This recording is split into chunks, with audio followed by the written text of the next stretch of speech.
Senhor, perdoa nossos pecados. Dá-nos cada dia um coração de buscar o Senhor e te amar mais. Ó Senhor Jesus, abençoa a tua igreja, a todos os presentes e a todos que não estão presentes, mas que pertencem ao teu rebanho. Que eu possa abençoar e tocar no coração, para que também possa prosseguir de uma maneira normal. Ó Senhor Jesus. Amém. Louvado seja o Senhor. Vamos à última mensagem dessa série sobre o desfrute de Cristo e o nosso crescimento em vida até a maturidade. Essa palavra tem que ser muito considerada e reconsiderada por nós. O desfrute de Cristo e o nosso crescimento em vida até a maturidade. A maturidade, os irmãos sabem que é aquilo que Deus espera de nós, para que nós possamos ser um membro da Nova Jerusalém, que já não é mais um membro, mas é a constituição de todos os membros sendo um. E é isso que o Senhor deseja para nós hoje aqui, enquanto vivemos aqui na terra. Louvado seja o Senhor. Vamos fazer uma pequena recordação daquilo das mensagens que nós vimos, começando, logicamente, da mensagem 1. O desfrute de Cristo, do Cristo todo inclusivo, como a única solução para todos os problemas na igreja.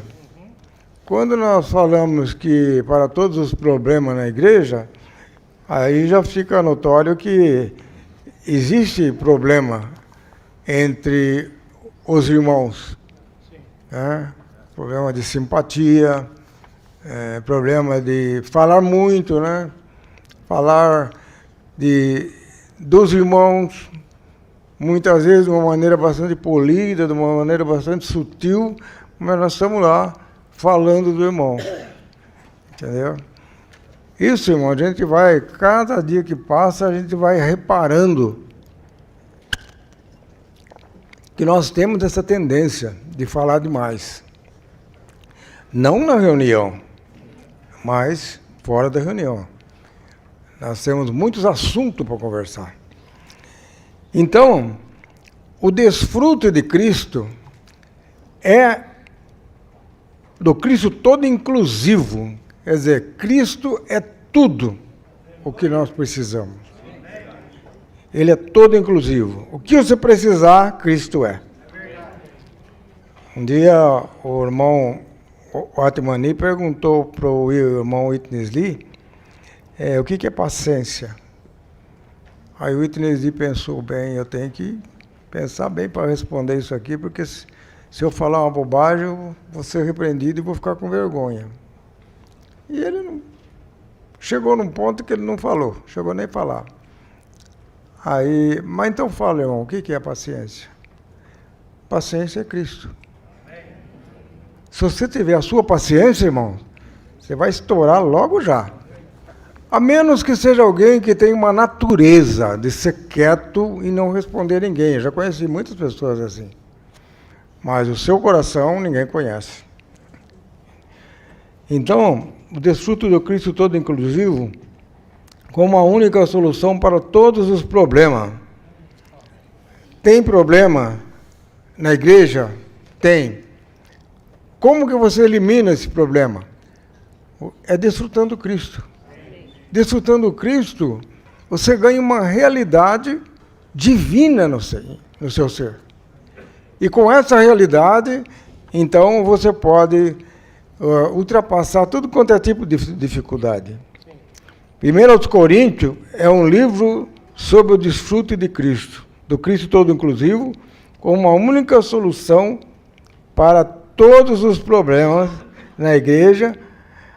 A intenção de Deus em sua restauração é restaurar Cristo como o único centro da economia de Deus e como tudo para nós, como a nossa porção para o nosso desfrute.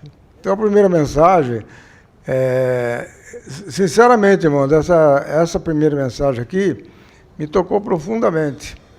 Eu já tinha ouvido falar sobre Cristo ser o problema, sendo a solução para todos os problemas, mas aqui ficou muito bem notório que nós precisamos desfrutar esse Cristo. Porque quando nós desfrutamos Cristo, nós ganhamos o elemento dele em nós e nós passamos, então, a ser um com Cristo. E começamos a expressar Cristo, começamos a ter uma realidade. A segunda mensagem fala da alegria do Deus triuno, torna-se a nossa alegria. Irmão, essa palavra aqui parece simples, mas não é tão simples. O Deus triuno é um Deus de alegria. E o que mais nos impacta é que a alegria é um atributo de Deus. Assim como Deus é santo, assim como Deus é a realidade de todas as coisas positivas, a alegria é um atributo de Deus. Então pensa bem, irmãos, como nós somos iludidos. Quanta alegria.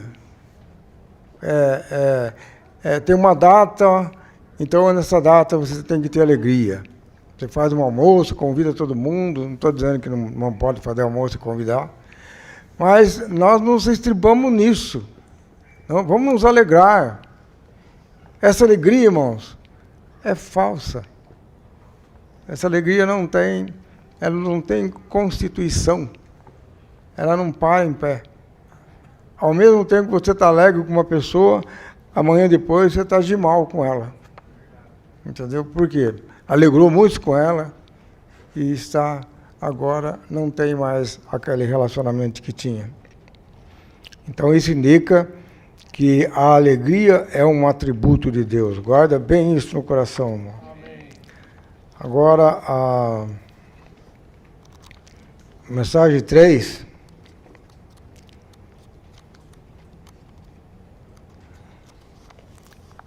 fala sobre lidar com o nosso coração para o crescimento da semente divina da vida em nós até a nossa maturidade. Até a nossa maturidade em vida para o edifício de Deus em vida. Deus quer formar de todos os seus filhos um edifício. Mas para isso nós temos que lidar com o nosso coração. Temos que lidar com o nosso coração, não eu mesmo, vendo os defeitos que eu tenho, e então eu vou parar de ser assim. Não consegue, irmãos. Nós precisamos ver isso à luz da presença do Senhor para o crescimento da semente divina da vida em nós, para a nossa maturidade em vida. O nosso coração, irmãos, é enganoso, mas quando nós recebemos o Senhor no nosso coração e deixamos Ele ganhar o nosso coração, então nós vamos... Isso aí é uma maneira de nós estarmos lidando com o nosso coração. Às vezes nós pensamos que nós somos muito bons, mas uma hora se é exposto, você vê que você não é tão bom. A alma é a própria pessoa, mas o coração é a pessoa em ação. Tá certo? A pessoa em ação. O coração é o agente, o encarregado de tudo, de todo o nosso ser. Às vezes se diz assim, aquela pessoa tem um bom coração. Se esse coração não for tratado à luz do Senhor, esse coração não é tão bom. Tem muitas pessoas que, por natureza, ele é uma pessoa boa. Então você fala assim, essa pessoa tem um bom coração. Aquela pessoa tem um bom coração. O coração bom é aquele que ele é tratado à luz de Deus. Deus precisa mostrar o que você é. Se Deus não mostrar o que você é, você até pensa que você é bom. E está tudo certo na igreja. Mas nós estamos aqui, irmãos, na igreja para ser aperfeiçoado. Nós somos um monte de pedras pontiagudas que nós vamos batendo um no outro, até que nós vamos ficar todo ajustado. Mas isso aí depende de você. Você querer ser tal pessoa. Então, irmãos, coisa boba, né? Ficar bravo com qualquer coisa. Fico bravo com isso, fico bravo com aquilo. Não.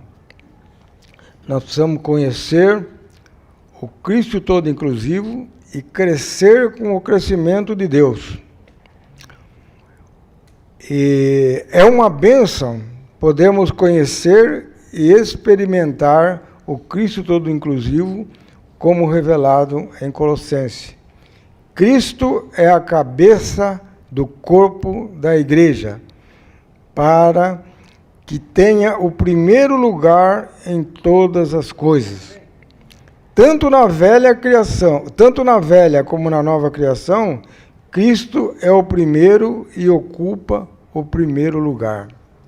Então, aí, conhecer o Cristo todo inclusivo e crescer o crescimento de Deus, nós temos que ter esse reconhecimento na nossa experiência, que Cristo é o primeiro em tudo. É o primeiro como marido, é o primeiro como um trabalhador, é o primeiro na vida da igreja, na minha vida, na sua vida, na vida da igreja. Aí Cristo é a esperança da glória. Porque que é isso, irmão, esperança da glória? Esse Cristo em nós, ele vai nos preencher a tal ponto que nós vamos expressar Deus, tanto aqui quando nós estamos vivendo agora, como por toda a eternidade. Toda a eternidade nós expressaremos Deus. E todas as coisas positivas do universo vão louvar a Deus por causa de nós. Então, irmão, a nossa vida da igreja precisa ser muito bem considerada. Que se Cristo não for o primeiro na nossa vida, nós não vamos ter uma boa vida da igreja. Nós vamos ter uma vida da igreja tumultuada, descontente, sempre achando algum defeito. Irmão, nós precisamos ser cego nesse aspecto, cego. O irmão que tem problema, você não vai consertar ele, não. Você pode ajudá-lo, orando por ele e orando pela igreja. Aí você ajuda esse irmão. E a mensagem passada foi o aspecto reinante de uma vida madura. O mais importante, irmãos, nessa palavra, pelo menos que eu toquei, é que Jacó, como o Gessé deu uma boa palavra no domingo, ele foi uma pessoa que foi trabalhado, ele foi tratado por Deus ao máximo. Mas Jacó, ele tinha um coração para Deus, e ele queria a bênção de Deus. Até no capítulo 32, né, Jacó lutou com Deus, quase a noite toda. Porque ele sabia que era Deus, e ele queria uma bênção. Então Deus mostrou para ele que ele era muito inteiro. Ele deu uma tremenda de uma apertada no nervo da sua coxa, e Jacó ficou manco. Nós, irmãos, para que nós reconheçamos que nós, de fato, devemos submissão ao Senhor, nós precisamos desse tratamento de Deus. Jacó era manco, e uma pessoa que manca, ele percebe toda hora que ele manca. Toda hora que ele manca, ele percebe. Ele tem vontade de não ser manco. E o que aconteceu com Jacó, irmão? Jacó foi uma pessoa que foi tratada por Deus, foi abençoada por Deus a tal ponto que ele profetizou com bênção. Ele era uma pessoa que, quando ele foi já tratado com o Senhor, abençoado pelo Senhor, ele profetizou com bênção, já chegou abençoando o faraó, depois abençoou todos os seus filhos com bênção. Mas faltava um aspecto na vida de Jacó, o reinar. Aí vem José. José, depois de tudo que ele passou, ele também reinou. Então, Jacó e José é considerado, podemos considerar uma só pessoa. E em Jacó nós vemos o tratamento de Deus, vemos a maturidade de Deus, e nós só podemos abençoar se nós temos maturidade. Se nós não temos maturidade, não vamos abençoar, não tem como abençoar. Mas faltava o aspecto reinante. E quem foi que reinou, irmão? O faraó simplesmente falou, ó, o trono só é meu, o resto você que decide. Vocês já leram a história de José, eu não vou entrar em detalhe aqui agora, porque é muito longa.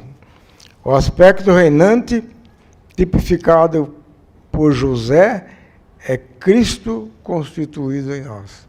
Então, juntou José e Jacó, e ali, então, nós vemos uma esperança, uma experiência de o Cristo constituído em nós, assim como estava constituído em Jacó, juntamente com José.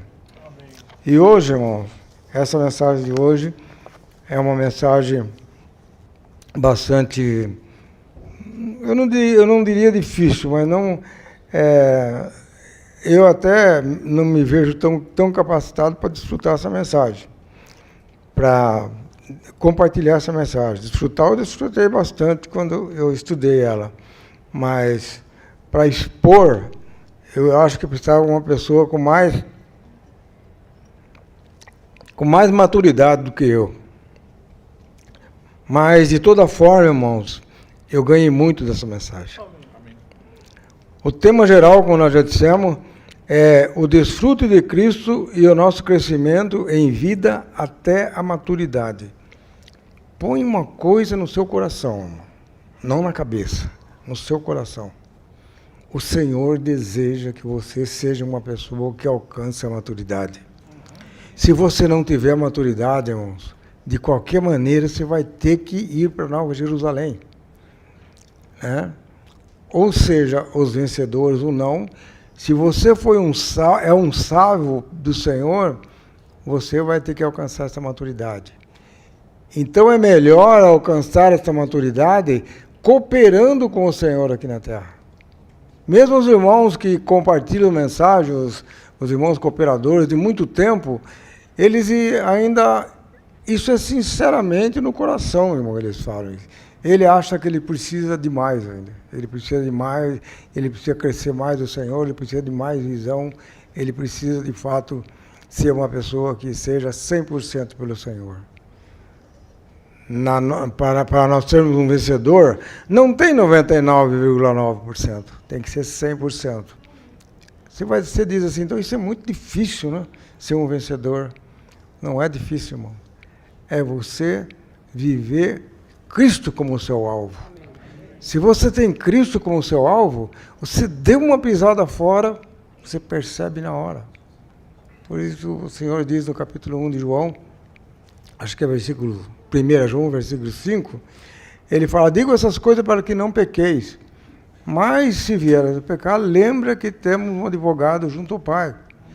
Então, quando você comete algo que você viu, que você pisou fora da linha, você se volta para o Senhor.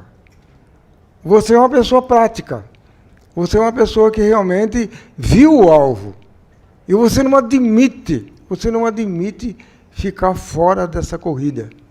Você quer, de fato, ser aperfeiçoado. Eu quero. Você quer? Nós queremos. Mas, oxalá todos nós possamos ter essa iniciativa de viver Cristo todos os dias. Se nós vivemos Cristo todos os dias, irmão, nós vamos ter a alegria. Nós vamos ter alegria. Irmãos, pensa bem. Nós vamos ter amanhã uma eleição na Venezuela, onde tem um comandante lá, que ele só se importa com ele.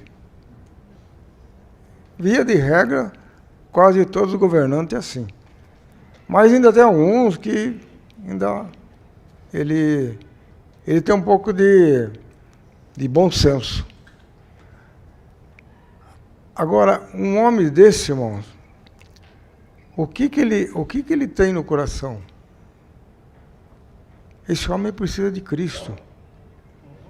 Só Cristo, sendo revelado a ele, pode mudá-lo. Não somente ele, mas todos os políticos. Tanto é que o irmão até fala nessa mensagem que no novo céu e na nova terra não vai ter político. Entendeu? E os irmãos sabem. Não preciso nem entrar em detalhes sobre isso. Não estão cansados de ver. Então, a mensagem dessa noite é a alegria que estava proposta a Cristo e a alegria que nos está proposta. Irmão, nós não conseguimos viver sem alegria. Você pode ser fechado, você pode ser... Mas você tem uma coisa que te satisfaz e te dá prazer, te dá alegria. Entendeu? Pode ser até um caçador, um pescador. Entendeu? Quando ele fala da pesca, é com ele mesmo. Eu vou divertir bastante. Isso aí, irmão. Pode pescar, pode caçar, mas saiba de uma coisa, coloca o Senhor em primeiro lugar. É isso que o Senhor diz, buscai o reino de Deus e a sua justiça. É você estar buscando a maturidade. Maturidade significa que você vai chegar a um estágio na sua vida que você vai estar totalmente cheio de Deus. O seu ser vai estar cheio de Deus. E para isso, irmão, nós vivendo na vida da igreja, que nós temos luta, temos dificuldade, temos família, trabalhamos, temos tantos problemas para ultrapassar, para vencer, mas nós não vamos vencer nenhum dos problemas se nós não tivermos Cristo como a nossa realidade. E esse Cristo como a nossa realidade, ele causa algo em nós. No fim dessa mensagem, tem um testemunho do Atmani que os irmãos já ouviram. Hoje eu entendo por que Paulo fala, alegrai-vos sempre no Senhor. Digo outra vez, alegrai-vos. Irmãos, eu preciso me alegrar mais no Senhor. Você precisa se alegrar mais no Senhor. Ninguém vive sem uma vida alegre. Se você não tem Cristo, você é um crente, mas você não tem Cristo como a sua alegria, você vai buscar outras coisas. E você vai atrasar o trabalhar de Deus na sua vida.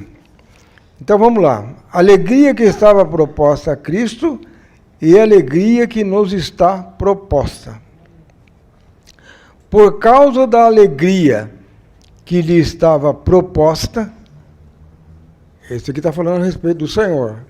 Por causa da alegria que estava proposta, Jesus, o autor e consumador da nossa fé, suportou a cruz, desprezando a vergonha. O que é essa alegria que estava proposta ao Senhor? Quando você lê Efésios 5:25, diz assim, marido, amai vossa esposa, como também Cristo amou a igreja e se entregou por ela. Cristo, ele se entregou pela igreja, por causa da alegria que estava proposta a ele. Então, a alegria que estava proposta a ele era o casamento. Um dia ele ia casar.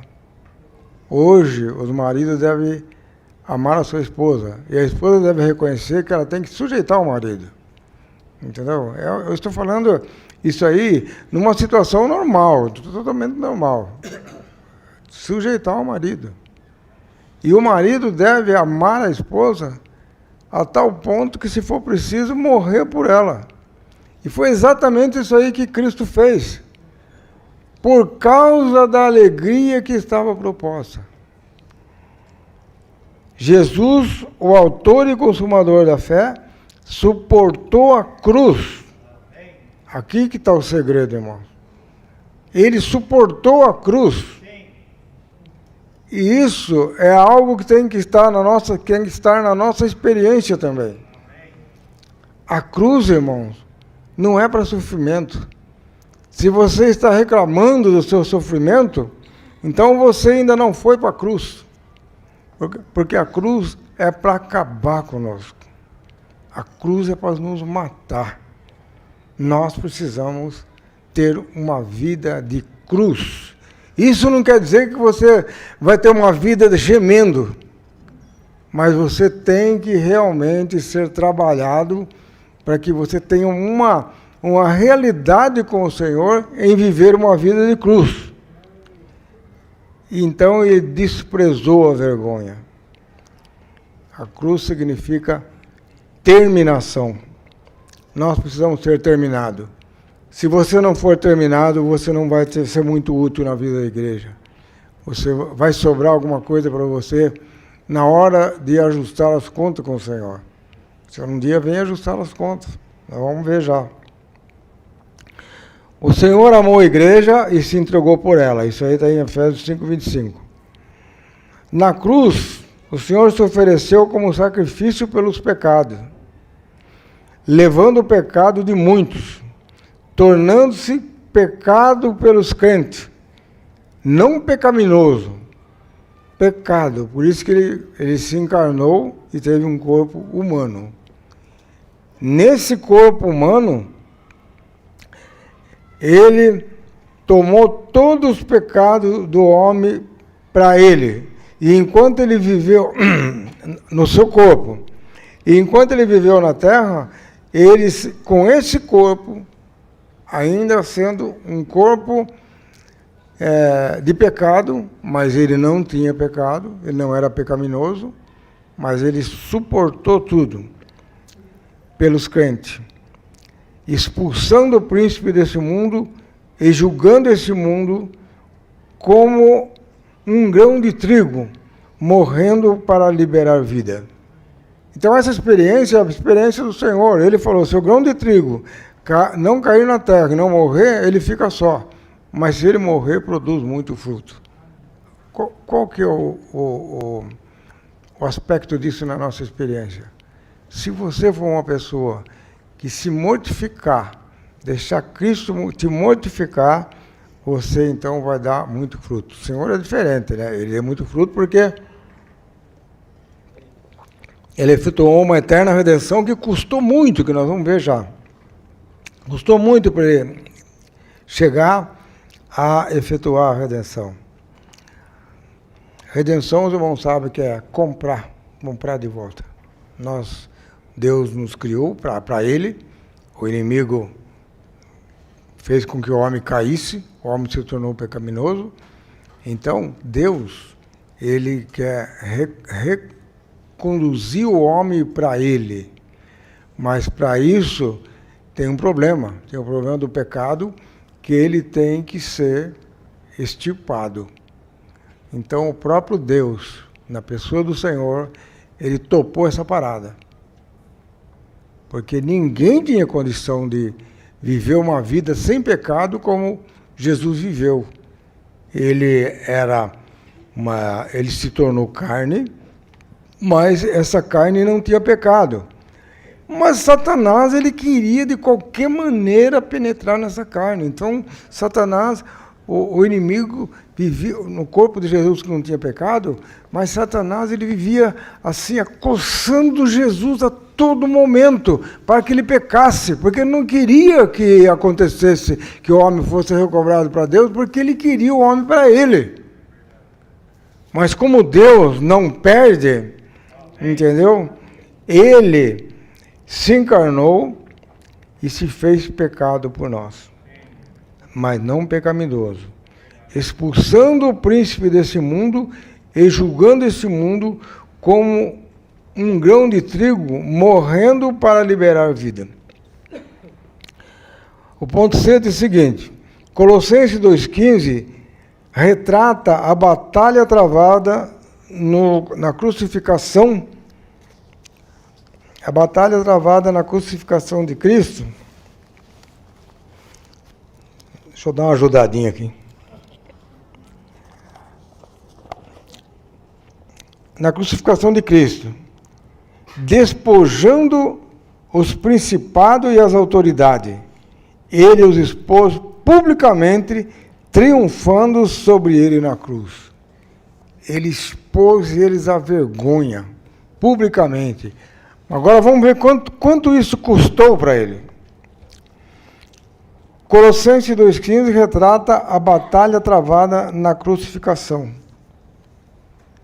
Nas primeiras 3 horas, o Senhor efetuou a redenção para nos comprar de volta. Mas nas segundas 3 horas, nas últimas 3 horas, ele então tratou com o inimigo. Mas a batalha não foi tão simples.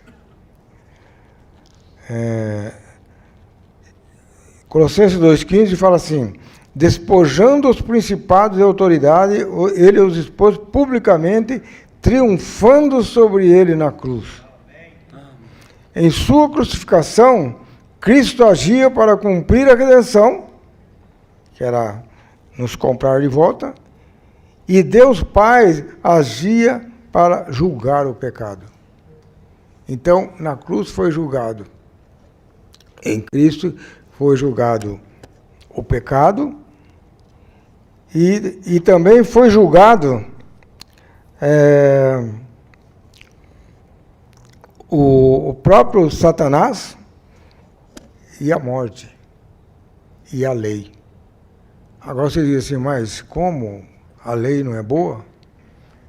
A lei, irmãos, a força do pecado é a lei. Então, pela lei, ninguém é justificado. Porque quando você peca, a lei é que diz que você pecou. Se não tivesse a lei, você não sabia o que era pecado. Entendeu? Assim como antes de Cristo vir, as pessoas não tinham esse entendimento. Em sua crucificação, Cristo agia para cumprir a redenção e o Pai agia para julgar o pecado. E esse pecado foi julgado nesse homem Jesus Cristo. Ao mesmo tempo, os principados e autoridades estavam ocupados na tentativa de impedir a obra de Deus e de Cristo. Colossenses 2,15 fala que o Senhor, ele despojou as autoridades, os principados e as autoridades. O que são principados e autoridades? São as forças angelicais que estão no ar. O Senhor despojou ele. O que significa despojar? Ele os expôs publicamente, triunfando sobre eles na cruz. Na cruz, o Senhor triunfou sobre eles, mas eles ficavam ali acossando de todas as maneiras para que o Senhor para que Deus não conseguisse cumprir isso. Veja a intenção dele, irmão. O inimigo é nojento e o inimigo é muito sutil e ele tinha a intenção de derrotar Cristo para que ele não cumprisse a redenção e Deus não julgasse ele não pudesse julgar o inimigo e todas essas potestades malignas que estão no ar. Enquanto Deus julgava o pecado, os principados e autoridades malignas estavam presentes, muito ativos, em torno do Cristo crucificado, pressionando-o depressa. Quando se fala que eles foram despojados, é porque eles estavam assim mesmo querendo de qualquer maneira que ele não pudesse passar por essa etapa, ele não pudesse cumprir essa tarefa, né, que uma vez cumprida, eles estariam derrotados. Mas Deus continuou julgando e Cristo estava ali suportando toda essa situação para que eles fossem julgados. Enquanto Deus julgava os pecados, os principados e autoridades malignos estavam presentes e muito ativos em torno de Cristo, do Cristo crucificado, pressionando muito. Mas não adiantou, irmão. O Senhor despojou. É como se fosse tirar a roupa, né? Foi despojado da roupa. O Senhor despojou a todos. O Senhor cumpriu a redenção. Deus julgou o pecado e Cristo subiu até o terceiro céu, passou por todas aquelas potestades e autoridade maligna e se tornou o Rei dos Reis. Amém. E Senhor dos Senhores. Está aí a nossa vitória, irmão. Amém. Se o Senhor não suportasse isso, não vencesse isso, o homem não tinha perdão. Estava tudo perdido, né? Se ele não tivesse pressionado, se eles não tivessem pressionado de perto, Deus não poderia tê-los despojado. Para despojar, ele tem que estar em cima, né? Foi uma coisa de ele abrir o braço assim e jogar todo mundo por terra. E, no mesmo tempo, ele ressuscitou e subiu para o trono de Deus. Não é maravilhoso isso, irmão? Onde que nós podemos ouvir uma palavra dessa? É só na restauração do Senhor. Não vem aqui nenhum tipo de glória própria. Sabe por que nós estamos na restauração, irmão? Por causa da misericórdia do Senhor. Aprove ele chamar a mim, chamar você, para nós prosseguirmos. Ao despojar os principados e autoridade, Deus os expôs, envergonhando-os e triunfando sobre a cruz. Colossenses 2,15 diz: despojando os principados e autoridade, ele os expôs publicamente sobre eles na cruz. Publicamente, irmão. Todos os anjos, que são os anjos bons, como os anjos malignos, estavam assistindo isso. E os malignos ficaram totalmente decepcionados. Porque agora ele é o Senhor do Senhor e Rei dos Reis. Agora no Romanos 2. A alegria que nos está proposta é o Senhor Jesus, o noivo, vindo para a sua noiva, que se preparou. Falando de um casamento sério, irmão, qual que é a alegria do noivo? A hora que ele... Nos casamentos, assim, como se faz hoje, né? Na hora que a noiva chega, todo mundo levanta, eu acredito que o coração dele vai a 120 por minuto. Porque naquele momento ele vê a sua noiva que está chegando e a aprecia. E à medida que ela vai chegando perto dele, né, estou falando dos casamentos como se é realizado, né? À medida que ele vai chegando perto dele, ele vai ficando mais ainda alegre e até mesmo apreensivo, ali, nervoso, né? Porque vai cumprir o desejo do seu coração de se unir à sua noiva, que será a sua esposa. O Senhor vai ser... Nós seremos a noiva do Senhor por um lado, e por outro lado também seremos a esposa do Senhor. Alegremos-nos, esse é Apocalipse 19:7. Alegremos-nos e exultemos e demos glória, porque chegaram as bodas do Cordeiro e a sua esposa já se preparou. A maturidade da noiva. A maturidade da noiva, irmãos, porque, digamos assim, a noiva agora chegou, ela está madura e ela vai unir o Senhor. A maturidade da noiva, na nossa experiência hoje, é ser enchido com a vida que nos muda. A vida de Deus entra em nós e vai nos mudando a ponto de nós termos a plena convicção de que nós somos agora os filhos de Deus que viverá por toda a eternidade com a sua esposa.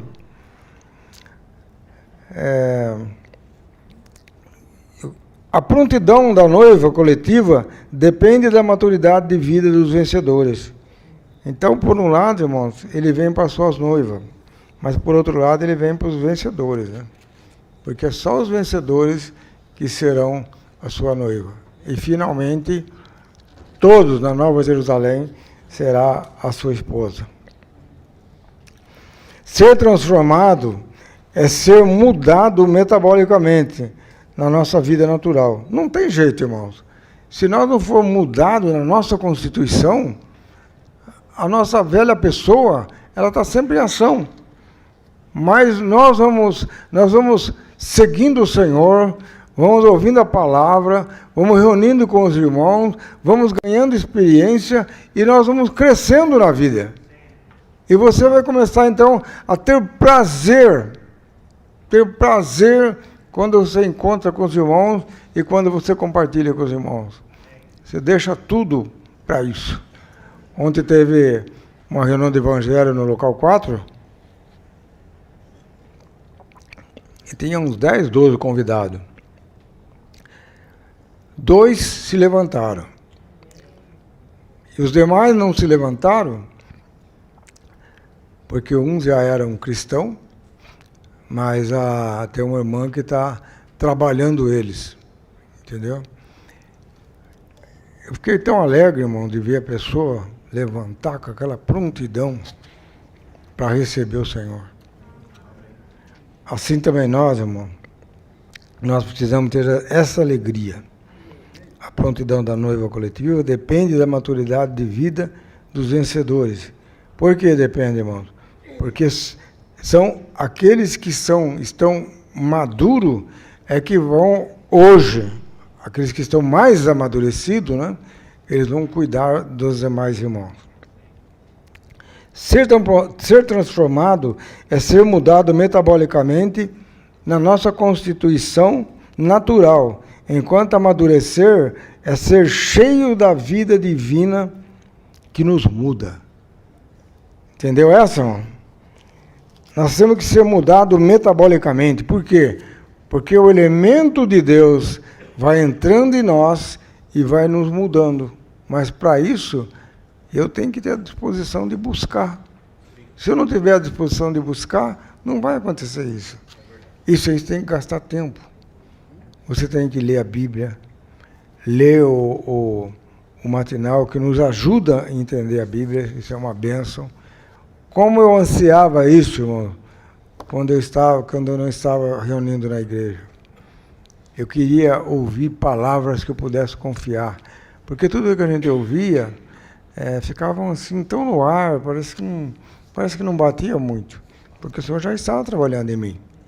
Até o ponto que depois de muita luta, né, nós chegamos onde estamos. E vamos, irmão, prosseguir. Não estou aqui fazendo nenhuma propaganda, mas você está no lugar certo. Você está num lugar em que a palavra de Deus não é pregada simplesmente como ensinamento, mas a palavra de Deus é dispensada para nós. Ela vai sendo dispensada para dentro da sua pessoa, do seu ser, e você então vai sendo transformado. Uma pessoa que não tem essa palavra, ele não consegue ser transformado.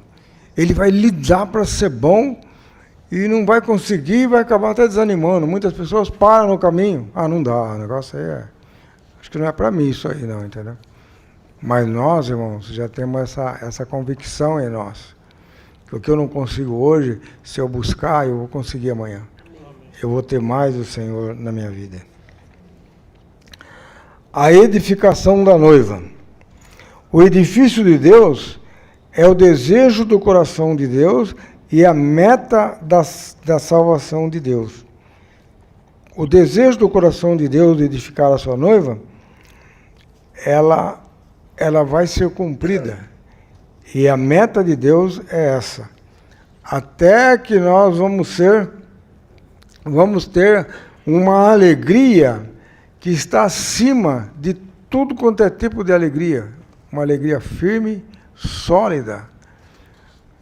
Louvado seja o Senhor. A meta da restauração do Senhor é restaurar Cristo como vida e como tudo para nós, a fim de sermos edificados. Edificado significa mais Deus sendo acrescentado em você. O edifício de Deus é a expressão coletiva de Deus, que será a Nova Jerusalém como a expressão final e máxima do Senhor. Então, a Nova Jerusalém não é uma cidade física. A Nova Jerusalém é Deus expandido e o Deus incorporado. Então, nós todos temos essa esperança de chegarmos lá, não numa segunda sessão, mas chegarmos e sermos amadurecidos enquanto nós vivemos aqui na Terra. Aqui nós temos a oportunidade. Você está vivo hoje, irmão. Você está vivendo hoje. Você tem a oportunidade, tem a chance, só você querer. Cristo vai ser constituído em você. Amém.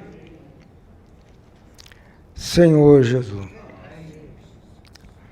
Como nossa justiça, Cristo é aquele que habita em nós, para viver por nós uma vida que pode ser justificada por Deus e sempre aceitável a Deus. Uma vida justificada por Deus é como a parábola dos talentos, né? Aquele que ganhou 5 talentos, entregou mais 5 para o Senhor. E o Senhor falou assim, muito bom, meu servo bom e fiel. Entra para o gozo do seu Senhor. Esse gozo do seu Senhor não é só lá. Nós precisamos ter hoje esse antegozo, através da alegria que o Senhor cumpriu essa realidade e essa alegria vem para nós.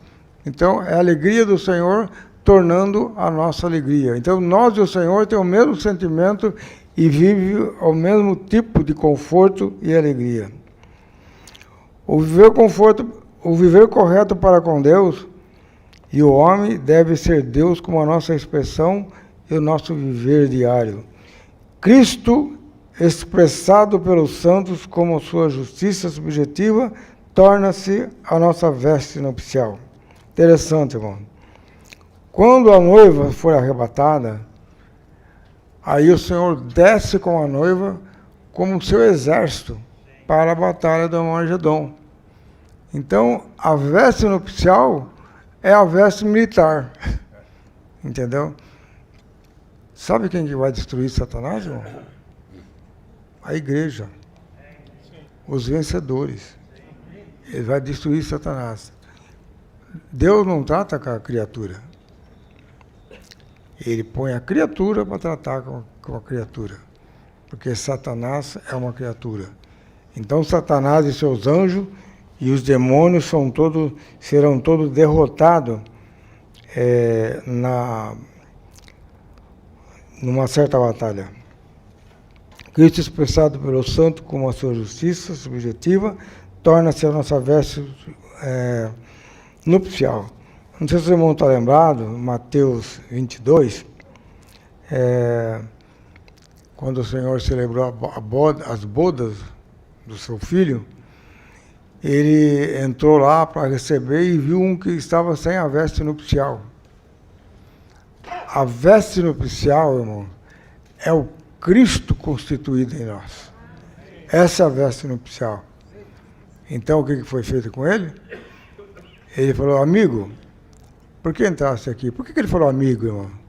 Ele falou amigo porque ele era um salvo, mas não estava amadurecido, não tinha veste nupcial.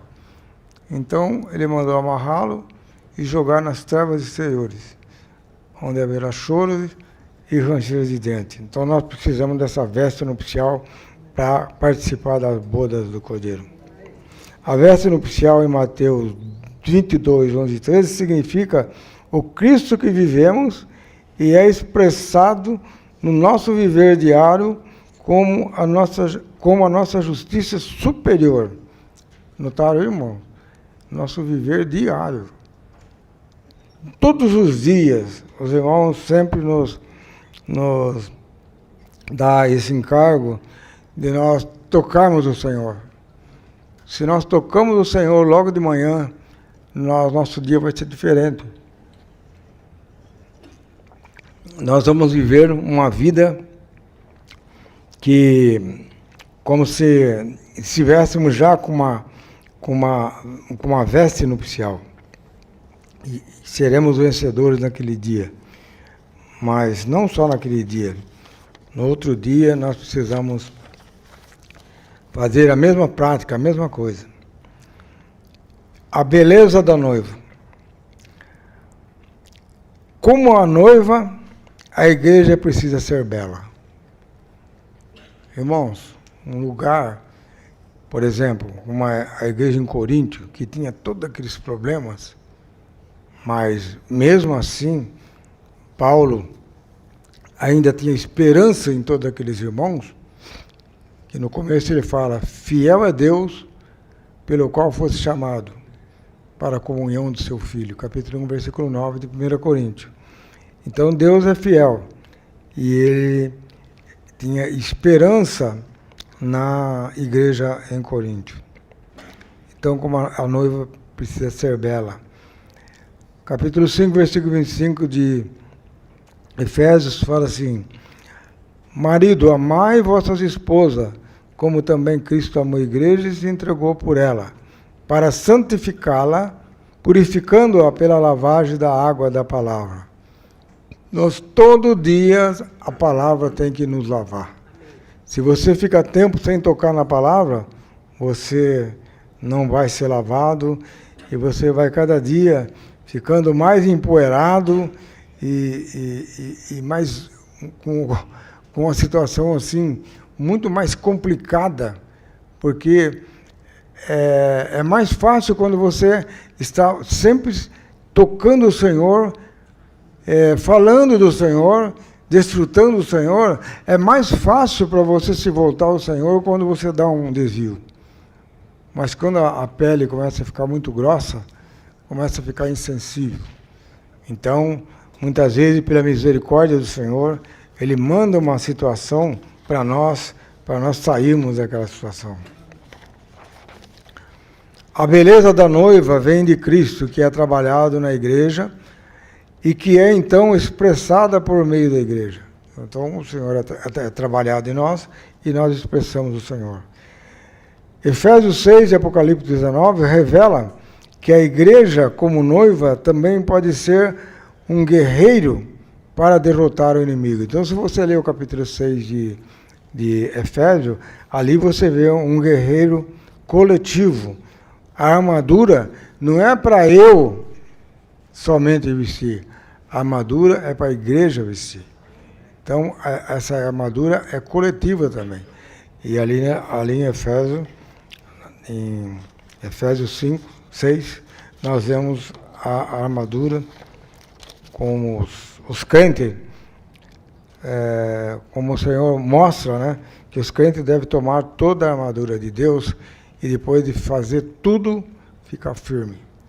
Ficar firme é você ter uma vida normal. A guerra espiritual é um assunto do corpo. Somos um exército coletivo combatendo pelo interesse de Deus. É um assunto do corpo. Qualquer coisa assim, fala com o Gessé, fala com o Joel, com o Hamilton, ou na pior das hipóteses, comigo.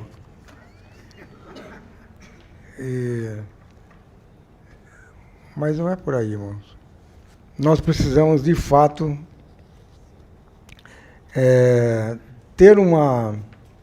A guerra espiritual é um assunto do corpo, porque nós somos um exército coletivo combatendo pelo interesse de Deus na Terra. Então, na igreja, todos precisam funcionar. Coríntios, acho que é capítulo 16, que fala que quando vos reunis, cada um tem. Cada um de nós tem que ter uma constituição de Deus. Um mais, outros menos, mas precisamos estar constituídos.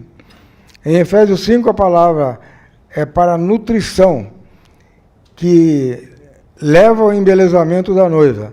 Mas em Efésios 6, a palavra é para matar, que capacita a igreja como guerreiro coletivo participar da guerra espiritual. Os irmãos não percebem, mas existe uma guerra espiritual que nós precisamos enfrentar todos os dias. Pode reparar, irmão.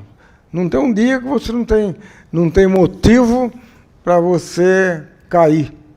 Mas se você é alguém que vive no corpo e tem consciência do corpo, você vai vencer todas as situações. Cristo virá como um general combatente com sua noiva, como seu exército para lutar contra o anticristo no Armagedão. Então, esse exército que ele vem é a sua noiva. É uma noiva coletiva. Apocalipse 19:11 diz assim: e viu o céu aberto, e eis um cavalo branco. O seu cavaleiro se chama Fiel e Verdadeiro, e julga e guerreia com justiça. A veste nupcial, como expressada por nós, como a nossa justiça, nos qualifica não somente para participar do casamento, nas bodas do Cordeiro, né? Casamento, mas também nos unir ao exército para lutar com Cristo, contra o anticristo na guerra do Armagedão. E, finalmente, irmãos, nós só conseguimos prosseguir se nós temos alegria. Por que tem muitas pessoas que não estão numa situação normal, reunindo numa situação normal? É porque ele não tem alegria. Ele chega para a reunião, ele não exercita seu espírito, ele não tem aquela expectativa de que nessa reunião eu vou ganhar. O irmão levanta e fala, e você ganha. Se você não estiver prestando atenção, você não vai ganhar. Prestando atenção no que eu estou falando, irmãos, é você estar no espírito, ouvindo a palavra. Entendeu? Uma atenção. Em Neemias de 8:10 diz assim: a alegria do Senhor é a nossa força. Para que nós possamos prosseguir na igreja, irmão, nós temos que ser alegres. Entendeu? Lógico, nós temos dificuldade, mas nós temos que ter aquela alegria que nós sabemos que eu posso estar sofrendo agora, mas eu serei um vencedor. Porque eu confio no Senhor, então a alegria do Senhor é a nossa força. Ninguém consegue prosseguir na vida da igreja se ele não estiver alegre. Entendeu? Tem pessoas que têm uma cara fechada, que nem a minha, né? Mas no meu coração eu tenho alegria no Senhor. Porque eu sei que eu um dia estarei na Nova Jerusalém. De uma forma ou de outra, estarei lá. De acordo com Neemias 8:10, a alegria do Senhor é a nossa força. Disse-lhe mais: ide, comei carne gorda, tomai bebida doce, e enviai porções aos que não têm nada preparado para si, porque o dia é consagrado ao nosso Senhor. Portanto, Portanto, não vos entristeçais, porque a alegria do Senhor é a nossa força. Não é verdade, irmãos? Se você vem na reunião da igreja e você não tem alegria, você tanto faz você vir para a reunião como não vir, né, para você não vai acrescentar nada. Às vezes a gente vem porque eu devo ir, eu tenho que estar lá. Mas precisamos aprender a vir e desfrutar. Tanto é que, apesar de eu acabar de falar, os irmãos podem ter o tempo deles para falar, né? E também expressar o seu sentimento no Senhor durante essa semana. Não é uma questão de termos força. A sua alegria nos sustenta. A alegria do Senhor nos sustenta. E por isso que Paulo fala em 1 Tessalonicenses 5,16, regozijai-vos sempre. Ele falava isso porque ele vivia assim. Imagina, ele preso lá em Filipos, cantando, entendeu? E de repente o Senhor tinha caminho ali para converter um carcereiro e a família dele toda. E ainda expressar Deus. É coisa séria, mano. Não devemos tentar copiar o Senhor, mas receber a sua alegria. Podemos ter algo do Senhor transmitido a nós. Podemos ter a alegria do Senhor, sua alegria será a nossa força. Agora que falo do testemunho do irmão Watmani, no final da sua vida, e em meio a muito sofrimento, disse, mantenho a minha alegria. Você acha que ele fingiu quando ele falou isso, irmão? Não. Teve tinha certa situação que ele levava ele para teste, batia no rosto dele e perguntava, você ainda crê nesse tal de Jesus aí? Eu creio. Nunca negou. E num sofrimento desse, quando a esposa dele morreu, ele implorou para deixar ele ver a esposa, pelo menos a última vez. Não deixaram. E aí, quando ele acharam um bilhete, né, no quarto dele, quando ele morreu, estava escrito assim, mantenho a minha alegria. E assim nós também precisamos ser, irmão. É por aí, irmão. Agora é a sua vez. Deus abençoe a todos e que nós possamos, de fato, desfrutar o Cristo e o desfrute de Cristo e o nosso crescimento em vida até a maturidade, que isso seja uma realidade para cada um de nós. Louvado seja o Senhor. Agora é a sua vez.